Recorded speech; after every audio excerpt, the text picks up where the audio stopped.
Good morning, everyone. Welcome to the JRPG weekly update. At this point, it's kind of like a monthly update, but I do plan on fixing that here moving forward here pretty soon. Um, so, yeah, there's been a lot that's been going on. So, this is sort of just going to cover a lot of the stuff that's been happening over the last month or so since my last update. And there has been a lot of really good stuff going on. Before we get to all that other news, here's a quick SuperDerek update. I finally finished all of the Kingdom Hearts games, and it's now just a matter of putting the rest of the reviews together. I hope to have, I will definitely have tomorrow another impressions video talking about another one of the cinematics, followed by a review that I hope to have out on Friday, followed by the review slash impressions of the last cinematic in the series, followed by Kingdom Hearts 3. We're nearly there. It's been a long time coming, guys, but I am really excited. But anyways, we got other more important news to talk about now, starting with this leak that came from, Best Buy of all places. So not too long ago, Best Buy accidentally put out a public facing placeholder, if you will, for Persona 5 on Switch. And this little leak, in conjunction with the launch of the Persona 5S website that is teasing more information to come at the end of April, seem to corroborate words. They seem to confirm, when taken as a whole, that Persona 5S is coming to Switch and that Persona 5R may not actually be coming to Switch. I'm not sure. We need more details. Hopefully, the details coming out at the end of the month will give us the answers that we're looking for. Now, in addition, though, speaking of Persona 5R, they put out a little bit of a teaser further confirming what I suspected and what a lot of people suspected for a while, is that Persona 5R is actually called Persona 5 The Royal. For some reason, it's The Royal. I'm okay with that. But it looks like it's going to be maybe something featuring a female protagonist, or at least a female protagonist option, very similar to what was done with Persona 4 Golden. And they didn't do it with Fest, but they did it with Persona 3 Portable. Actually, did Golden have a female protagonist? I don't think it did. But anyways, I think that that this further confirms the idea, the concept that this may just be kind of like a remixed story of Persona 5, which I am all for, because Persona 5 was such a fun game, and I'm kind of itching for an excuse to play through it again. So, Atlas, if you're listening, it'd be really helpful. You could send me a review copy. But anyways, we also have some other news coming out. They actually, when I say they, Square Enix actually released a trailer for the Dragon Quest V movie that I talked about in my last episode of the JRPG Weekly Update. And it actually looks a lot better than I expected.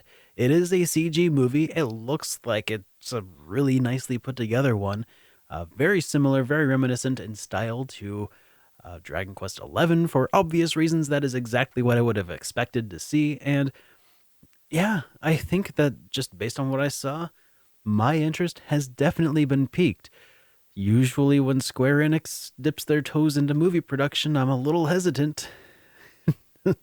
And I think they should also be a little gun shy of that too, since that's kind of what bankrupted Squaresoft to begin with. But, if they're pretty confident in this, then more power to them, I guess, right?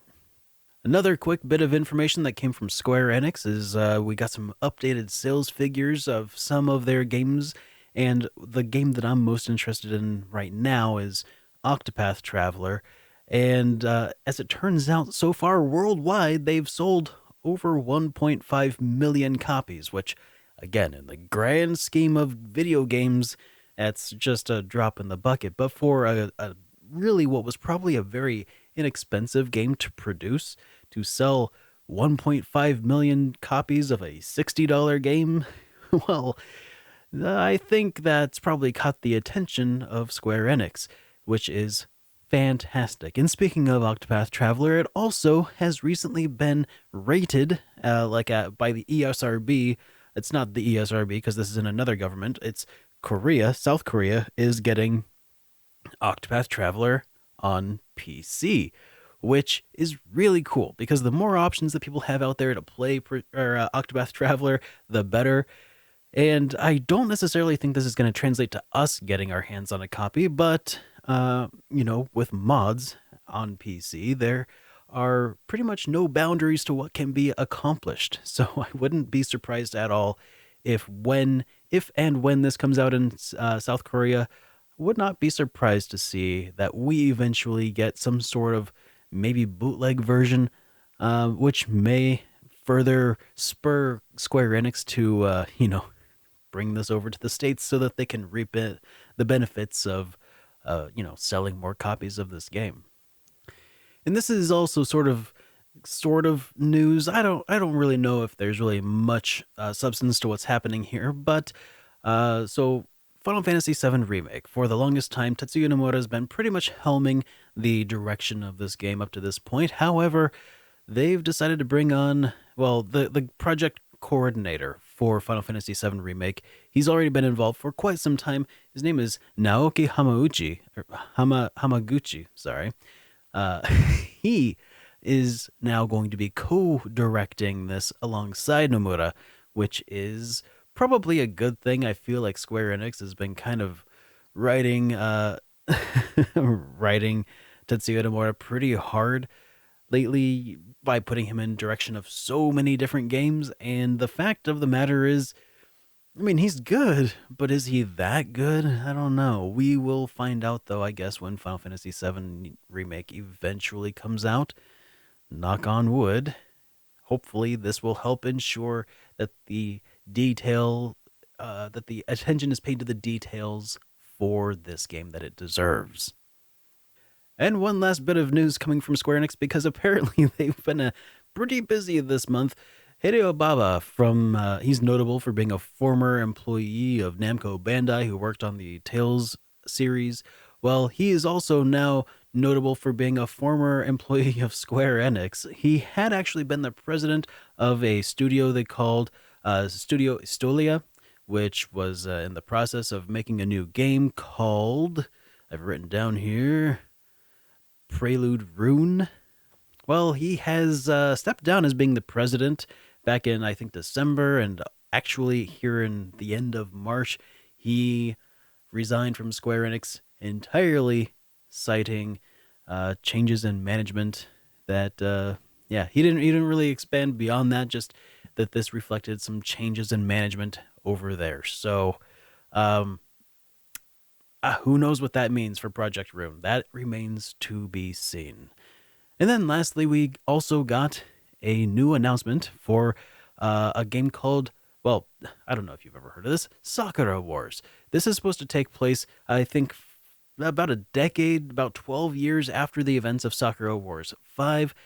Sakura Wars, I am really kind of not initiated into. I don't know a whole lot about it, but from what I've read, it seems to also be kind of like Persona in the sense that they're combining the whole dating sim mechanics with JRPG mechanics. So if something like that, sparks your interest, then this is probably something for you to check out. Oh, and it also predates Persona.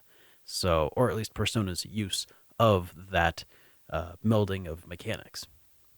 So, and that basically wraps it up for news this week. But we do have a game coming out this week that may be of interest to some of you out there, and that is Zanki Zero Last Beginning, which I believe is coming out on the PlayStation 4. I will correct myself if it's coming out on anything else.